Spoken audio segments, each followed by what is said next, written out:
తనేంటి ఇక్కడ ఈ టైంలో? నాకు తెలీదు. నీకు తెలీదా? అంటే కృష్ణగడ్ లవర్ కదా, నాకెలా తెలుస్తుంది? ఓ, నువ్వు చెప్పిన శాలిని తినేనా? హా. మరి కృష్ణ లవర్ అయినప్పుడు నిన్నెందుకు హక్ చేసుకుంది? ఏంటి మీనా ఇంత చిన్నపిల్ల మాట్లాడతావు? అంటే శాలిని మా హెచ్చారు కదా, బర్త్డే విషయం చెప్పడం కోసం హక్ చేసుకుంది. అయినా ఇలాంటివన్నీ మాకు చాలా మామూలు విషయం యూనో. తను మీ హెచ్చారా? మరి నాకెందుకు చెప్పలేదు? చచ్చ చెప్పలేదా? ఏరా అంటే నువ్వు వచ్చిన ఎగ్జైట్మెంట్లో అసలు ఏం చెప్తున్నానో ఏం చెప్పట్లేదో నాకేం అర్థం కావట్లేదు తెలుసా. మరి నిన్ను లోపలికి ఎందుకు పిలిచింది? అది అంటే నాకు తనకి గొడవైంది, సో దాని గురించి మాట్లాడడానికి అనుకుంటా. యా.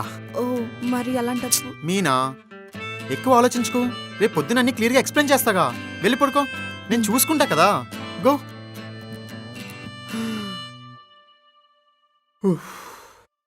నా బతికేంటి ఎలా తయారైంది?